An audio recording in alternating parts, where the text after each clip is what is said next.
Welcome back to Whispers in the Dark.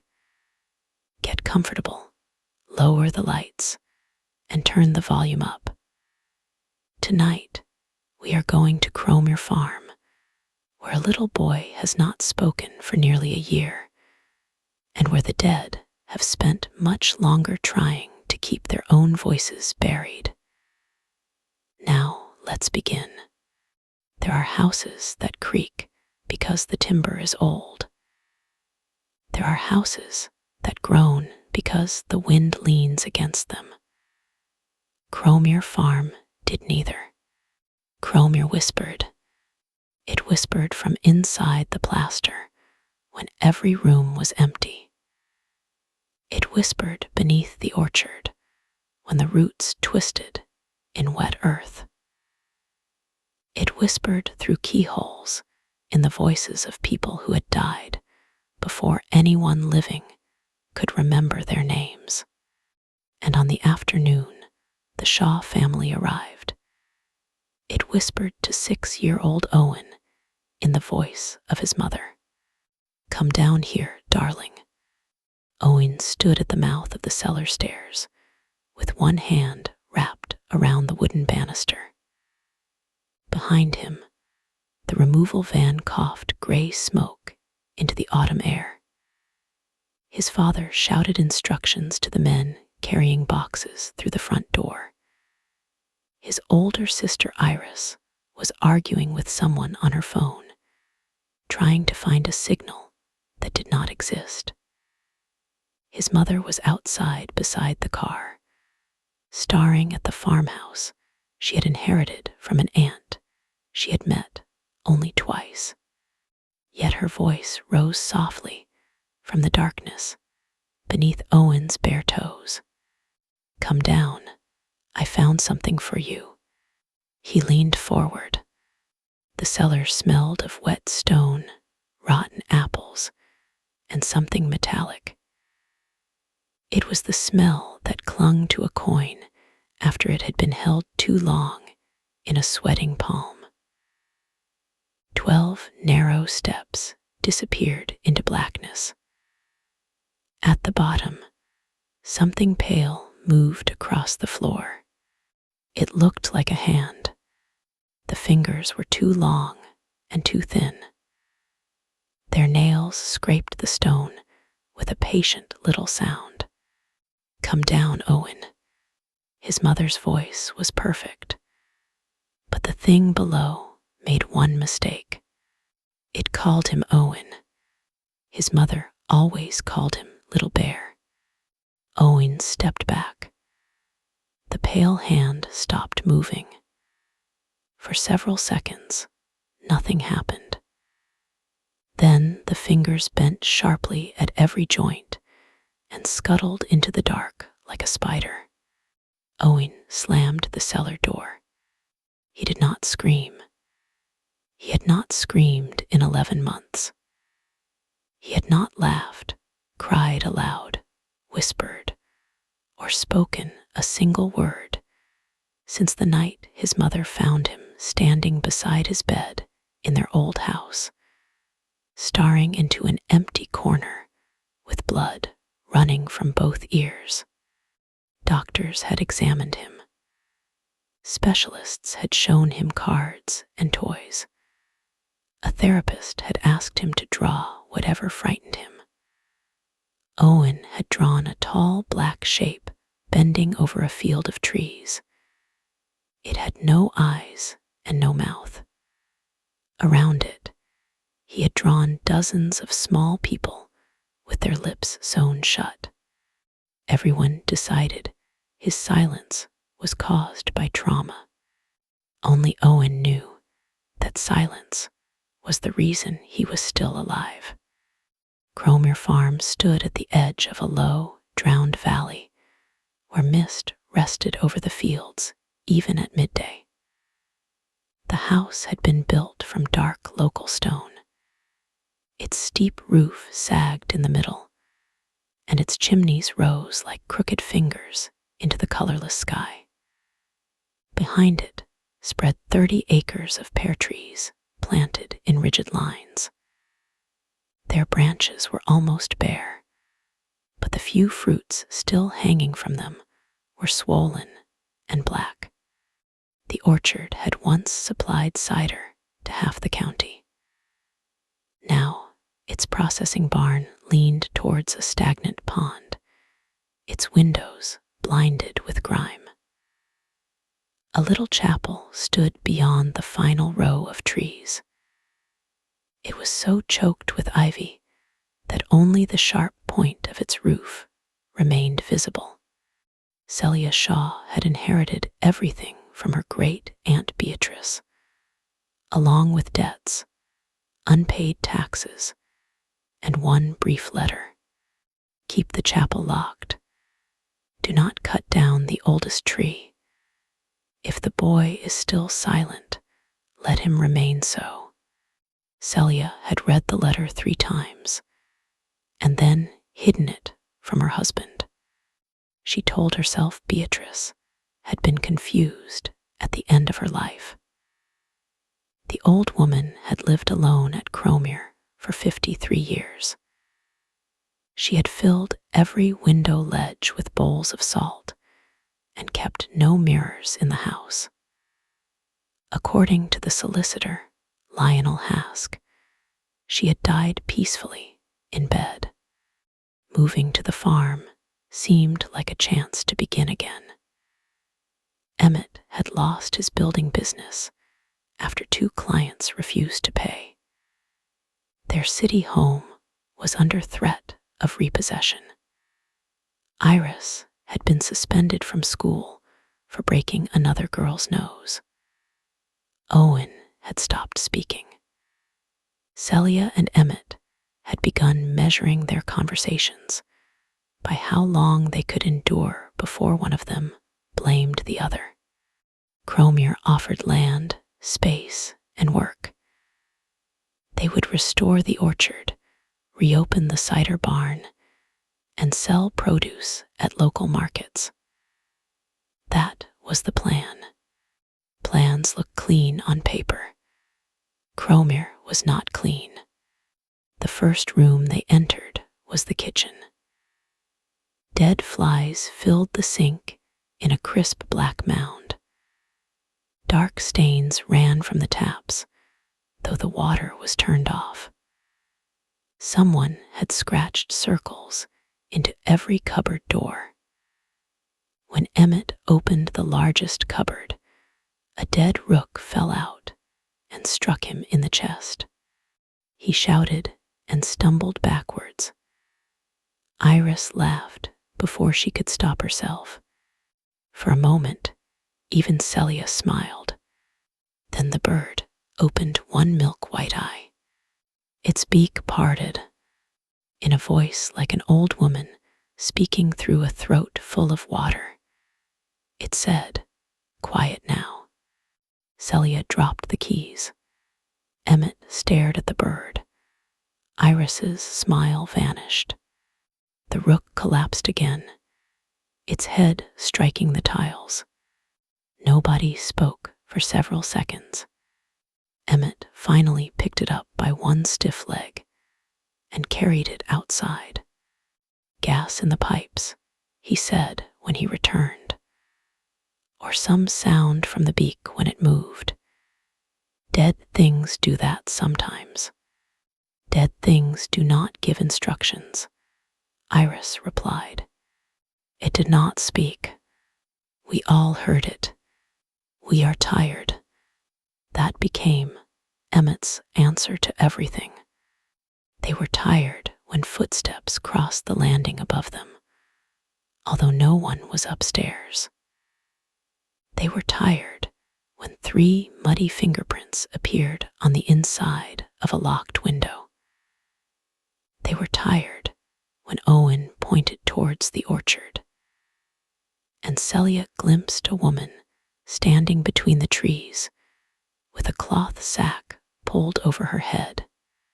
By sunset, every box was inside. The removal van left.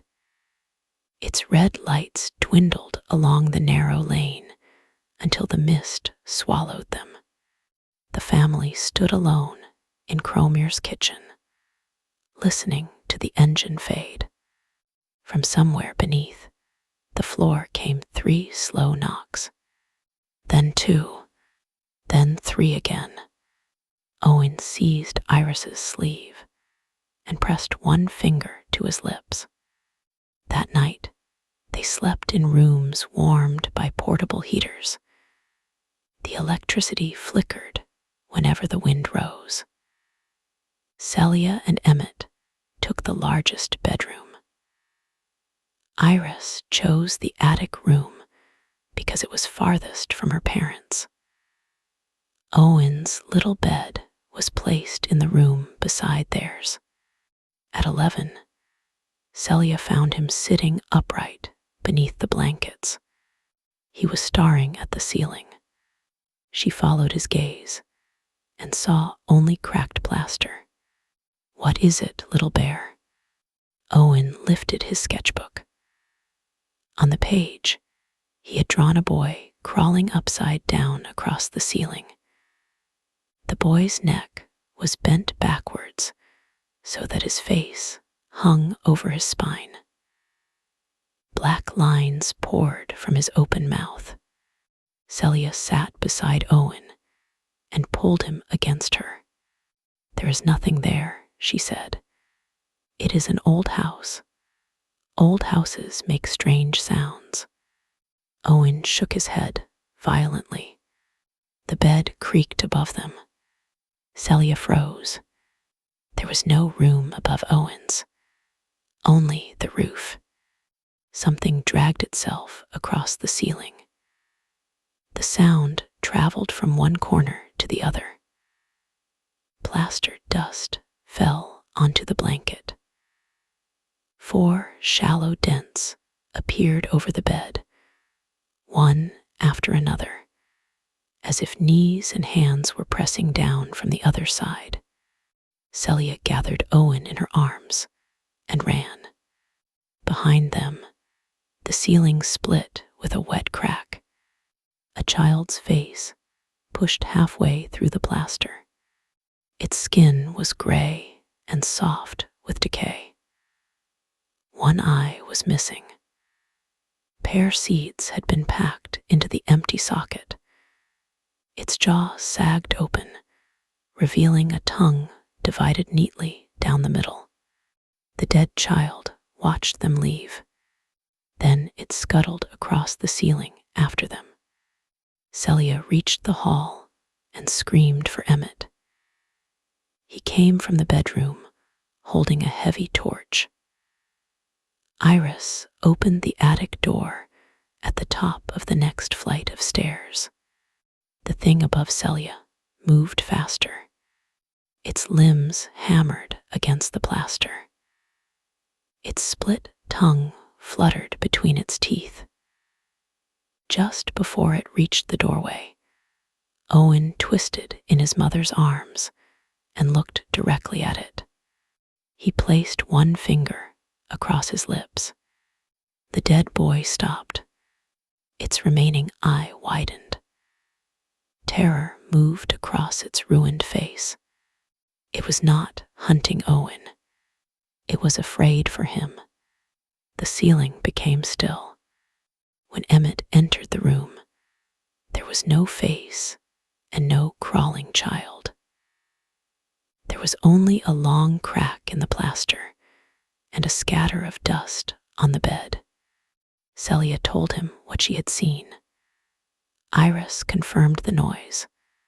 Owen showed him the drawing. Emmett examined the attic and roof space until almost 1 in the morning. He found animal droppings, rotting insulation, and loose timber. He found nothing that could crawl through solid plaster. "Rats," he said. Celia looked at the drawing. The dead boy's broken face had been rendered in frantic black pencil. Beneath him, Owen had drawn the cellar door. "Rats do not look at children," she whispered. Emmett's expression hardened. "We need this place to work, Celia." does not change what I saw. It changes what we can afford to believe. The words remained between them, like a knife left on a table. They put Owen in their bed. Celia stayed awake until dawn, watching the ceiling. Shortly before sunrise, she heard someone breathing beneath the mattress. The next morning brought rain. It fell in thin silver lines and filled the orchard with a constant hiss. Emmett walked to the processing barn to inspect the old equipment. Celia began cleaning the kitchen. Iris searched the upper rooms for anything left by Beatrice. Owen followed his sister. He trusted Iris more than anyone. She never asked him to speak. She had learned enough sign language to understand hungry, tired, scared, and liar. The sign for liar was the one he used most often when their father explained away the things they saw. They found Beatrice's room at the back of the house. It was smaller than Celia had described. The bed had been stripped. Salt lay in thick lines along the walls. Hundreds of tiny cloth bags hung from the ceiling, each filled with dried herbs, bone fragments, and human hair. Iris touched one. Something inside it clicked like teeth. She opened the wardrobe. There were no clothes. The interior had been painted with a mural of the orchard. At its center stood the oldest pear tree, enormous and leafless. Beneath its roots, a black shape crouched inside the earth. Human figures ringed the tree, their hands joined, their mouths stitched closed with red thread. Owen began to tremble. Iris crouched beside him. "You have seen it before, haven't you?" He nodded. "At our old house." Another nod. She pointed to the black shape beneath the tree. "Is that why you stopped talking?" Owen looked towards the open bedroom door. He seemed to listen. Then he drew one finger across his throat. "It will hurt you if you speak." He shook his head. "It will hurt us." He nodded. A floorboard groaned in the hall. Iris turned. An old woman stood in the doorway. Her nightdress was dark with blood from the waist down. Her thin gray hair floated around her head as if she were submerged in water. A deep cut divided her throat, but her skin was not pale or rotten. Her cheeks were flushed. Her eyes shone with an urgent, furious intelligence. Iris could see the hallway wallpaper through her body. The woman raised one shaking hand and pointed at the mural. "He is coming," she rasped. Blood bubbled from her throat and spilled over her collarbone.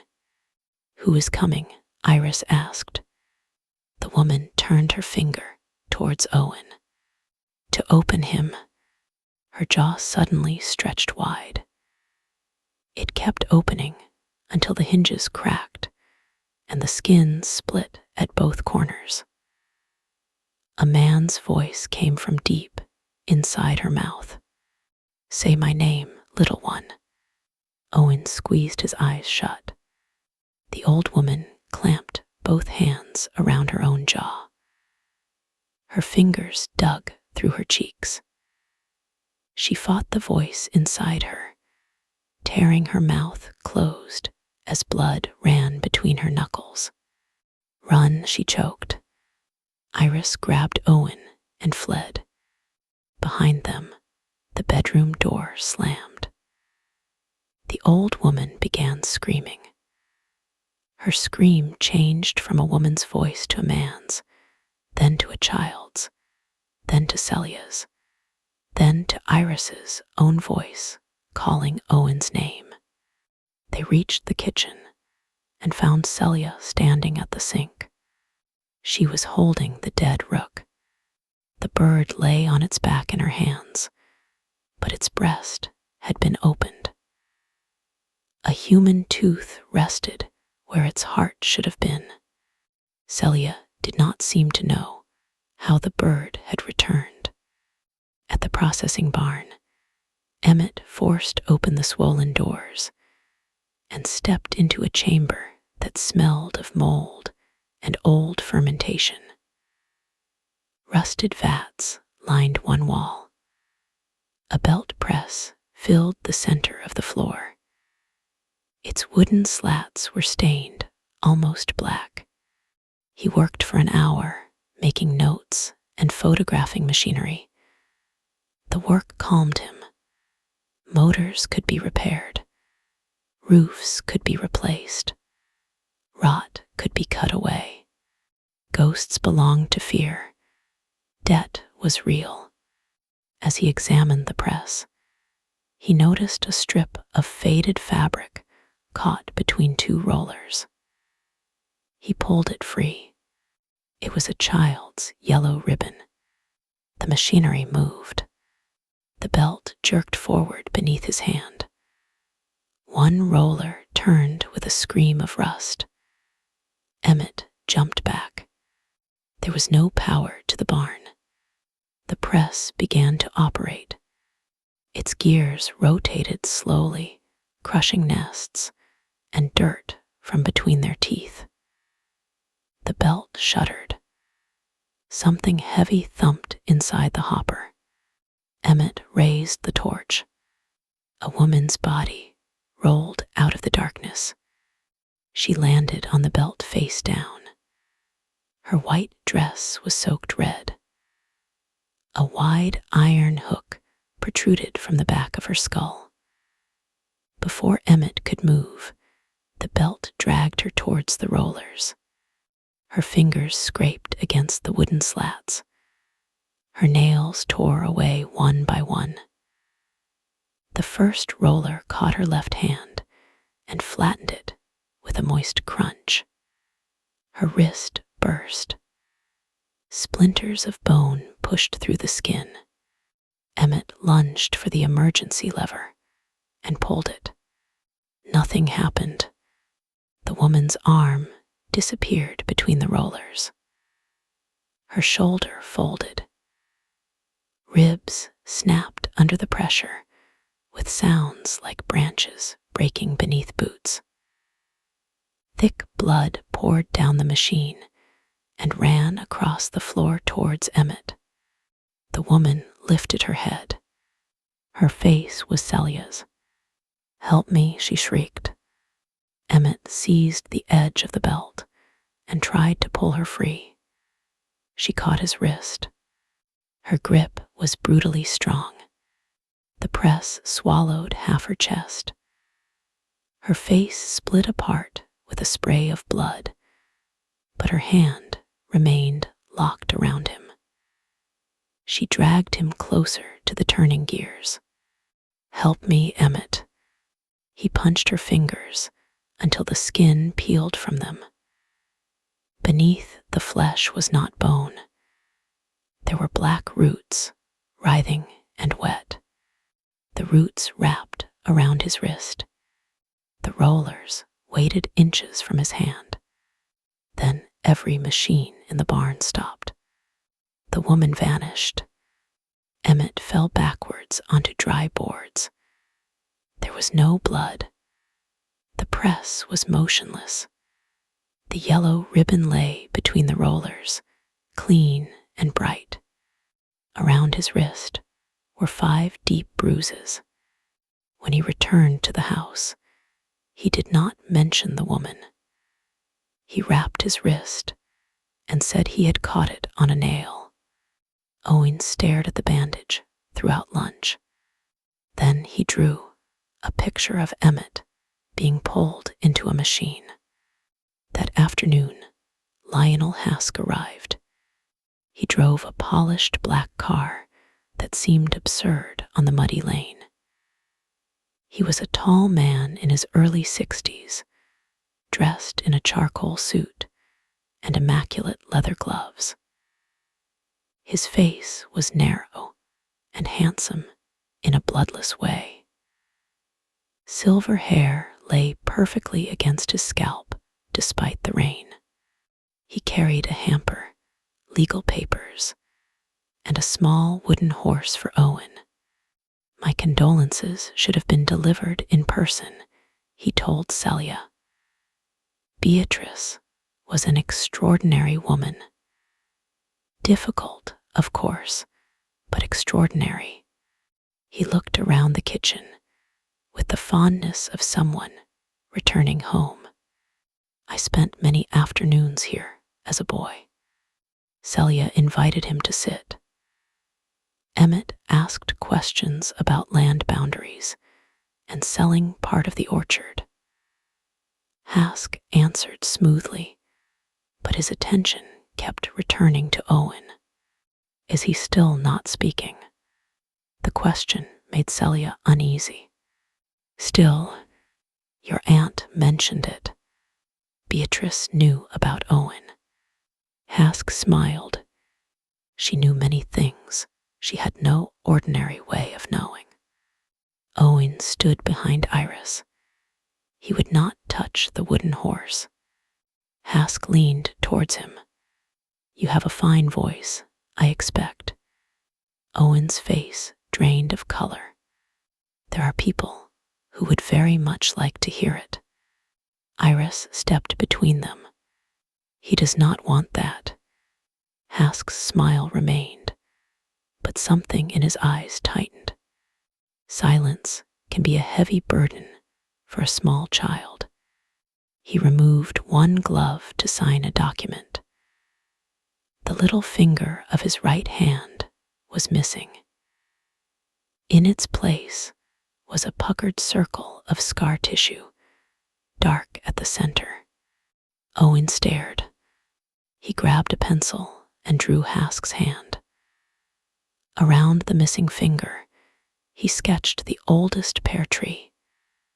Beneath it, he drew a door. Hask saw the picture. For the first time, his calm expression broke. He snatched the paper and folded it into his pocket. An active imagination, he said.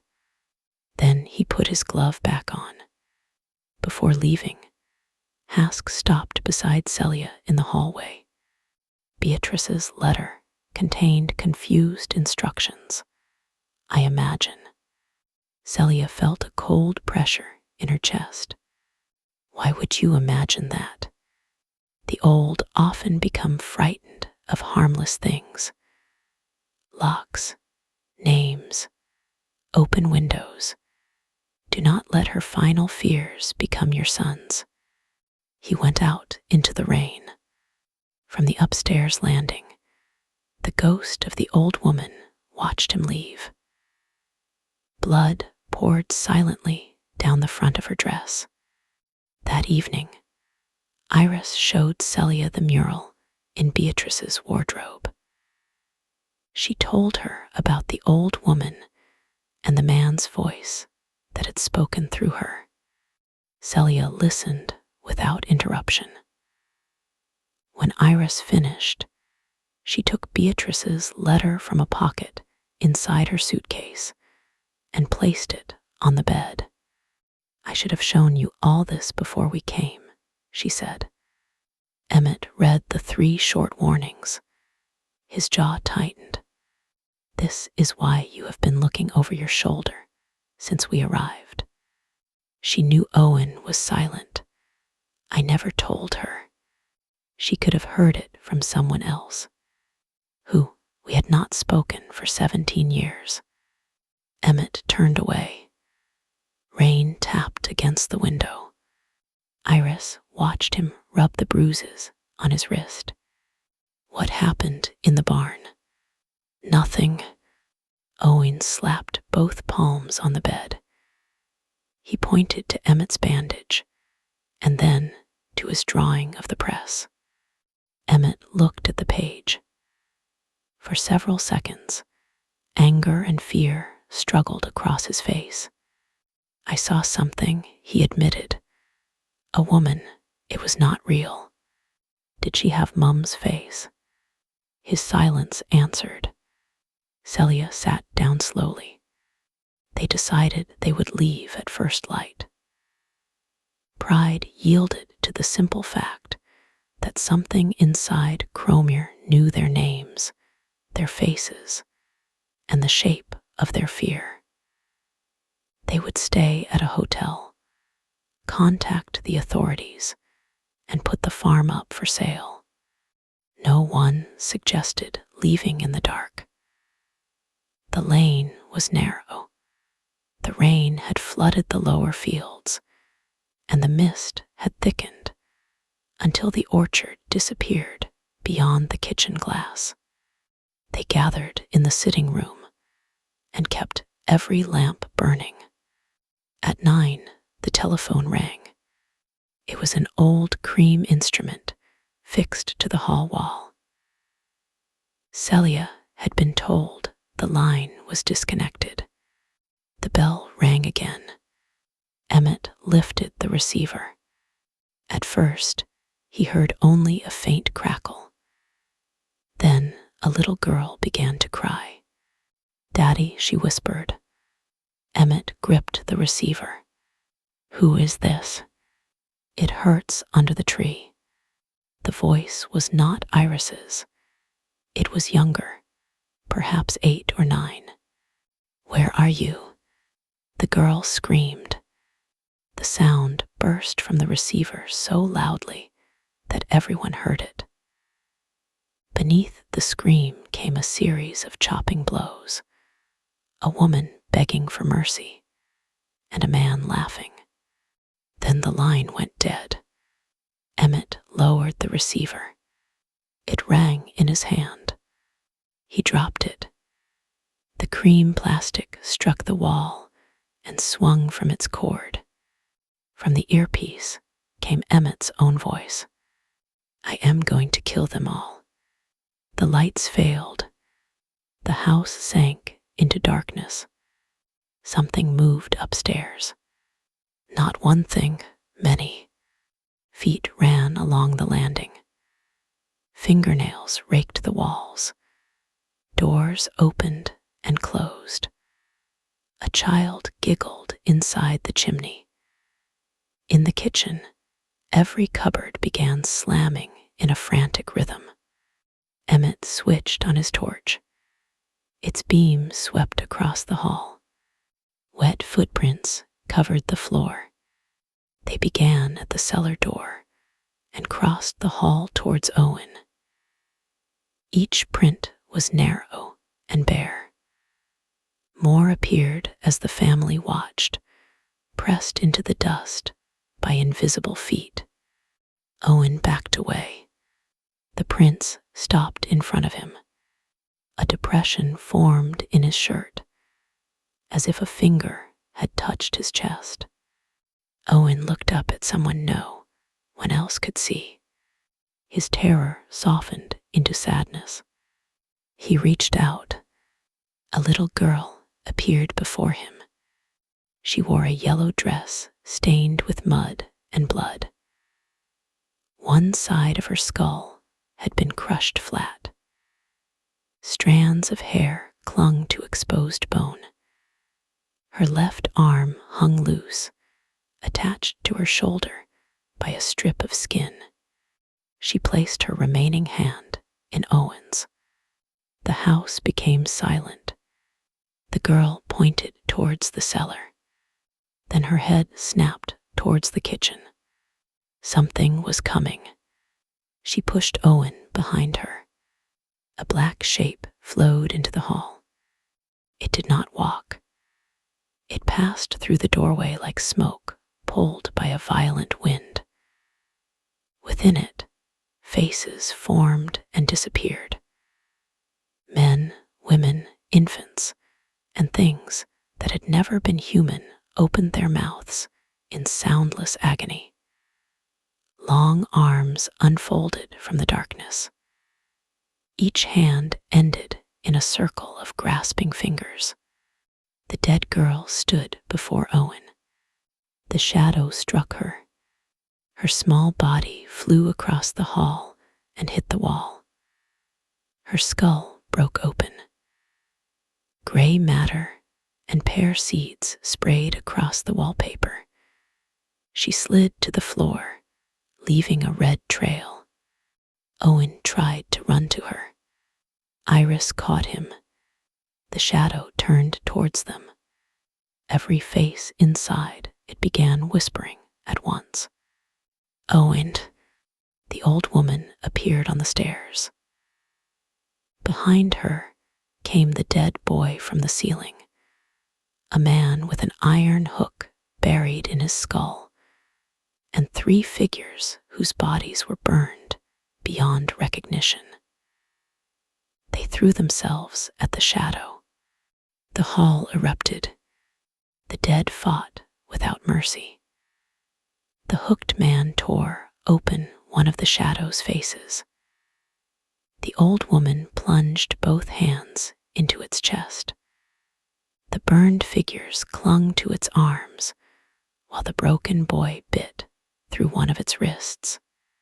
Black fluid struck the walls and boiled wherever it landed. The shadow shrieked through the stolen voices of hundreds of people. Celia grabbed Owen. Emmett seized Iris, and they ran into the sitting room. They pushed a cabinet against the door. On the other side, the walls shook. Owen pulled free and opened his sketchbook. His hand moved so quickly that the pencil tore the paper. He drew the cellar stairs. At the bottom, he drew a small room containing an open book. "You want us to go down there?" Iris asked. He nodded. "That thing came from the cellar," Emmett said. Owen shook his head and pointed beneath the drawn room. Deeper. The thing had come from somewhere below the cellar. A fist struck the sitting room door. The wood bowed inward. The cabinet slid several inches. They had no safer choice. Emmett carried the torch. Iris took an iron poker. Celia held Owen. They left through the second doorway and crossed the kitchen while the ghosts battled in the hall. The cellar door stood open. A sour breath rose from below. They descended. The cellar was larger than the footprint of the house. Stone arches supported a ceiling furred with roots. Shelves held hundreds of cloudy bottles. Inside, some floated small objects that looked horribly like pieces of tongues. At the far wall, they found a narrow brick alcove. A table stood inside it. On the table lay a book bound in cracked brown leather. The leather had pores. Celia touched it and recoiled. "Human skin," Iris whispered. Emmett opened the cover with the poker. The first page bore a family tree. The earliest name was dated 1649. The branches continued through generations of Hasks, ending with Lionel. Beside many names was the same symbol, a pear tree encircled by 5 severed fingers. The pages that followed were written by different hands. Some entries described failed harvests, sick animals, and children born without breath. Others described a presence discovered beneath the oldest tree. It had no name of its own. It borrowed names. It had no voice. It used the voices of the dead. The first Hasks called it the listener. They fed it blood and the orchard flourished. Every 33 years, the family selected a child who could see the dead. The child was kept silent for 1 year, then brought beneath the tree and forced to speak an invitation. Through that untouched voice, the listener entered the world. For one night, it could inhabit flesh, and the Hasks offered it a household. The murders fed the roots. The fruit grew sweet. The Hasks became wealthy. But in 1957, a young woman named Beatrice Crow broke the ritual. She cut the chosen child free and killed the efficient. The listener took her voice in revenge, but she and the murdered dead forced it back beneath the orchard. From that night onward, Beatrice guarded the seals. Celia turned the final pages. There were photographs. One showed Beatrice as a young woman. Beside her stood a little girl of perhaps 4, wrapped in a blanket and staring at the camera. The child was Celia's mother. On the back, someone had written, "The last one rescued. Keep her blood away from Crowmere." Celia's hands began to shake. Beatrice had not been her great-aunt. She had been her mother's savior. The inheritance was a trap. A fresh entry appeared on the final page. Ink crawled across the paper as they watched. The guardian is dead. The blood has returned. The quiet boy will open the root at midnight. Beneath the sentence was Lionel Hask's signature. Emmett checked his watch. 11:43. "We are leaving now," he said. The cellar door slammed above them. All the bottles on the shelves shattered. Tongues spilled across the floor in a flood of preserving fluid. They were gray, purple, black, adult, and infant. Some had nails driven through them. Some had human teeth embedded along their edges. They began to move. Hundreds of severed tongues dragged themselves through the liquid like slugs. They climbed over the family's shoes and wrapped around their ankles. Owen kicked soundlessly. Iris hacked at them with the poker. Every tongue she struck produced a different scream. The brick floor cracked. Black roots forced their way through the gaps. They pierced tongues, walls, and shelves. One curled around Emmett's leg and ripped him off his feet. His head struck the stone. The root pulled him towards a hole, opening beneath the table. Iris seized his arms. Celia stamped on the root until its surface split. Hot black sap sprayed her face. Wherever it touched, her skin blistered. The root tightened. Emmett screamed as it crushed his shin. Bones snapped. His boot twisted sideways. A white splinter pushed through his jeans. Owen dropped to his knees. He picked up one of the living tongues and bit it. The tongue convulsed. The root around Emmett loosened, as though the same creature felt both injuries. Iris pulled her father free. Owen spat black blood onto the stones. For one terrible instant, something beneath the floor laughed through his closed mouth. The cellar door opened.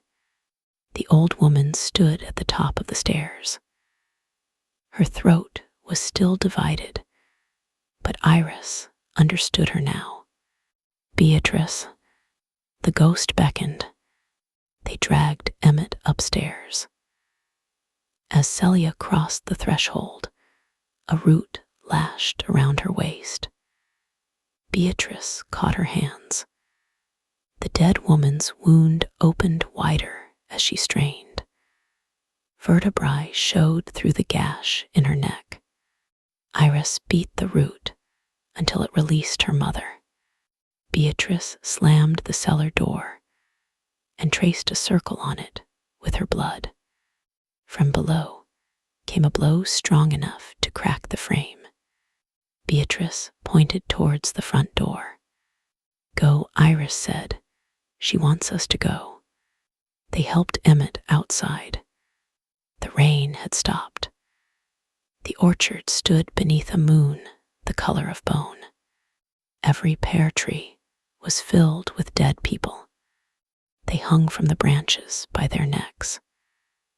Men in rotted work clothes, women in stained night dresses, children with bare, muddy feet. Hundreds of bodies swayed without wind. Their eyes followed the family across the yard.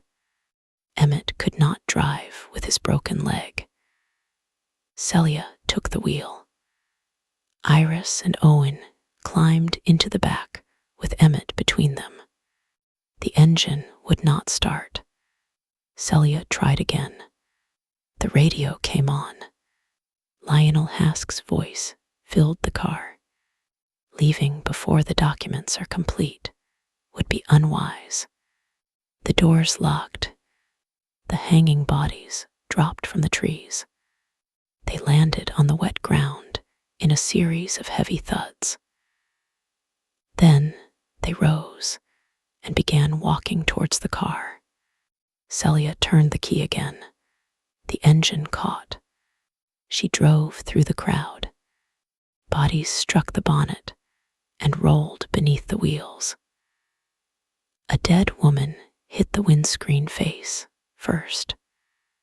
The glass filled with the pulped remains of her features. One hanging eye caught beneath a wiper and swung back and forth as Celia accelerated. They reached the lane. The mist closed around them. For 10 minutes, Celia followed the road without turning. The farm should have disappeared behind them. Instead, the headlights revealed the Crowmere gate ahead. She stopped. "That is impossible," Emmett whispered.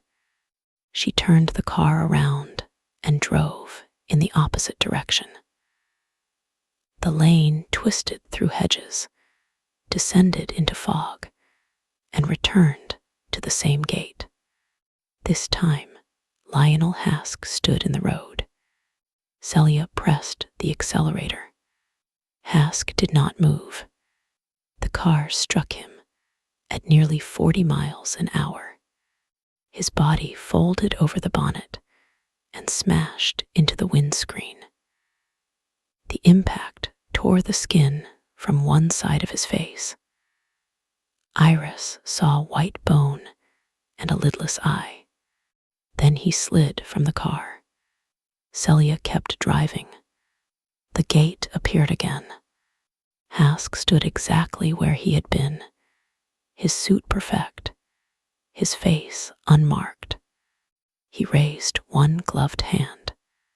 The engine died. Figures emerged from the mist around the car. They were living men and women from the nearby village. Iris recognized the woman who had served them at the shop and the mechanic who had delivered fuel that morning. Each wore a circle of red thread sewn through the skin around the mouth. They carried lanterns, ropes, and knives. Emmett locked the doors. A stone shattered the rear window. Hands reached through the glass. They caught Iris's hair and Owen's coat. Emmett fought them, striking wrists and faces, but someone opened the opposite door. The villagers dragged the family into the road. Hask approached Celia. "Your aunt made us wait a lifetime," he said. "She was remarkably stubborn. You killed her. Not peacefully, I am afraid." The old woman's bloody night dress, the divided throat, the lie about her bed. Celia spat in his face. Hask wiped his cheek with one gloved finger. Then he struck her hard enough to knock her unconscious. The villagers carried the family into the orchard. The oldest pear tree grew near the ruined chapel. Its trunk was wider than a room, twisted into shapes that resembled bodies locked together. Rusted nails covered its bark. Strips of cloth fluttered from the branches. Around its base, the earth rose and fell in slow breaths. The chapel doors stood open. Inside, there were no pews or altar. A circular pit occupied the floor. Steps descended between walls woven from living roots. The villagers took Emmett, Celia, Iris, and Owen below. They entered a chamber deep beneath the orchard. The ceiling was a tangled mass of roots. Human bodies were embedded among them. Some were ancient bones. Others still had flesh. Their mouths had been cut away, leaving dark holes packed with pear blossom. At the center stood a stone chair, fitted with leather straps. Owen began to fight. The villagers restrained him. Hask fastened his wrists and ankles to the chair. Iris bit a man's hand to the bone. He punched her in the stomach and forced her to her knees beside her parents. Emmett tried to stand on his broken leg. The exposed bone tore farther through his skin, and he collapsed with a cry. Hask removed his gloves. Both hands were mutilated. The little finger was missing from each. The wounds were not scars at all. Tiny black roots writhed inside them. "My family gave pieces of ourselves to keep the covenant," he said. "In return, the earth gave us everything: wealth, longevity, influence. Beatrice stole that inheritance." "She stopped you murdering children," Iris said. Hask smiled. One might describe any sacred tradition in ugly language. He took a silver instrument from his coat. It resembled a pair of narrow pliers. Its jaws were lined with needles. He placed them against Owen's lips. The boy squeezed his mouth shut. The listener requires an invitation from a voice it has never possessed. "Your brother has denied it for 11 months. Tonight, he will be generous." Iris struggled against the hands holding her. "You will have to tear his mouth off. That has been necessary before." Hask pushed the needles through Owen's lower lip. Blood ran down the boy's chin. His body shook, but he made no sound. Hask pulled. The needles ripped through flesh. Owen's mouth opened. The chamber inhaled. Every corpse above them opened its ruined mouth. Hask leaned close and whispered a word into Owen's ear. "Say it." Owen stared at him. Hask drove a needle beneath one of his fingernails. Owen's back arched. A strangled breath escaped him, but not a word. The roots began to move with impatience. One descended behind a kneeling villager and entered the base of his skull. The man stiffened. His eyes bulged. The root pushed through his mouth, splitting his tongue and knocking out his front teeth. It curled towards Owen like a wet black finger.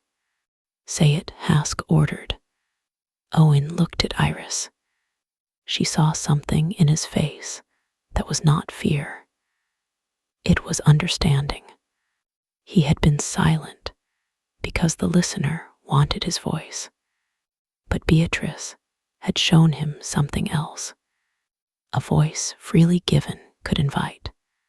It could also refuse. Owen opened his bleeding mouth. Hask's eyes shone.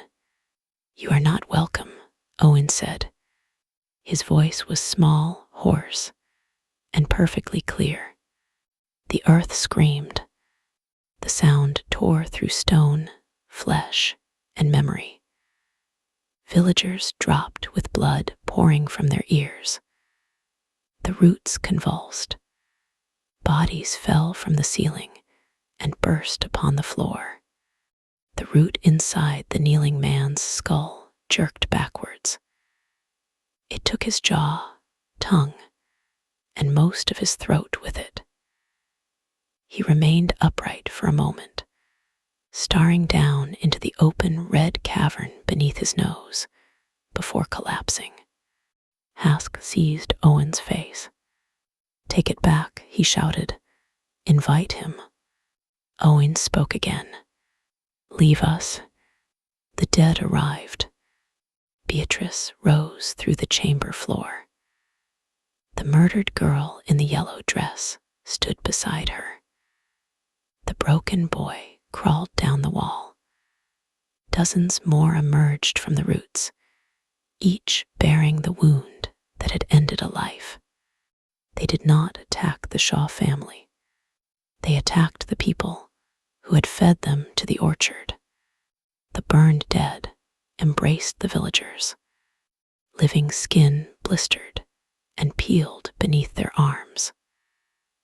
The hooked man drove his iron hook through a woman's mouth and hauled her into the ceiling. The little girl climbed onto the back of the man, holding Iris, and buried her fingers in his eyes. When he screamed, she pushed both hands deeper until they met behind his nose. Iris tore free and released Owen from the chair. Hask ran towards the steps. The oldest root dropped before him. It split along its length, revealing a mouth filled with human teeth. The mouth bit through Hask's shoulder. He shrieked as the root lifted him from the ground. "You belong to me," he screamed at the darkness beneath the chamber. "My blood fed you." The listener answered through every corpse. "Your blood is all you ever were." Roots entered the missing fingers on Hask's hands. They traveled beneath his skin, rising along his arms in twisting ridges. His elbows bent backwards. His ribs opened one after another, pushed apart from within. Black shoots burst from his chest and flowered with pale blossoms. His face remained alive. The roots pulled him upwards into the ceiling, folding him among the other bodies. His mouth stretched into a final scream. Pear blossom filled it until only his eyes remained visible. Beatrice turned to Celia. The fury had left her ghostly face. She looked tired now. Celia understood. The refusal had closed the doorway, but the listener was still beneath Crowmere. The seal needed a guardian. "No," Celia whispered. "You have done enough." Beatrice smiled. Then the little girl in yellow took her hand. The broken boy took the other. One by one, the murdered dead joined them in a circle around the oldest root. They opened their mouths and gave back every voice the listener had stolen. The roar was unbearable. Words, cries, prayers, songs, and final breaths rushed through the chamber. The roots blackened. The stone split. Far above, the oldest tree groaned as fire raced through its branches. Beatrice looked at Owen one last time. "Quiet now," she said gently. The dead dragged the listener down. The chamber began to collapse. Iris and Celia pulled Emmett towards the steps, while Owen ran beside them. Behind them, the floor opened into a pit without a visible bottom. Hask's body tore apart overhead. His skull fell at Owen's feet, still packed with white flowers. They reached the chapel as the orchard ignited. Every tree burned from the roots upward. Flames poured through hollow trunks. The hanging corpses became pillars of fire. Their mouths opened, but the only sound was wind. The family crossed the field while Crowmere Farm folded into the earth. The roof collapsed. The cellar swallowed the lower rooms. A final wave of black roots burst from the windows and writhed in the rain before crumbling into ash. At dawn, emergency crews found the Shaws beside the lane. Emmett survived his injuries, though he walked with a cane for the rest of his life. The villagers who had entered the orchard were never found. Excavators later uncovered human remains beneath every row of trees. There were too many to name. Crowmere was declared unsafe. The ruins were fenced off, and the valley was left empty. Owen began speaking again. At first, he used only a few words. Mum, Dad, Iris, safe. Months passed before Celia asked why he had stopped. They were living in a bright rented house near the sea. There were no orchards nearby, no cellars, no old timber whispering after dark. Owen looked towards the corner of the room. "Because it heard me dreaming," he said. Celia followed his gaze. Nothing stood there. That night, she woke to find Owen beside her bed, with one finger pressed to his lips. From inside the wardrobe came Beatrice's voice. "Little bear," it whispered, "come down here." Celia's blood turned cold. Beatrice had never called him that. Far beneath the burned earth at Crowmere, one black root pushed through the ash. A pale blossom opened at its tip. At the center of the flower was a tiny human mouth. It smiled, and in Owen's newly recovered voice, it whispered his name. If you enjoyed the quiet at Crowmere Farm, subscribe for more original horror stories, and let me know in the comments whether you think Owen truly escaped the listener, or whether speaking again gave it exactly what it wanted. Until the next story, keep the lights close. Be careful when a familiar voice calls from an empty room. And remember that some silence is not fear. Sometimes it is a warning.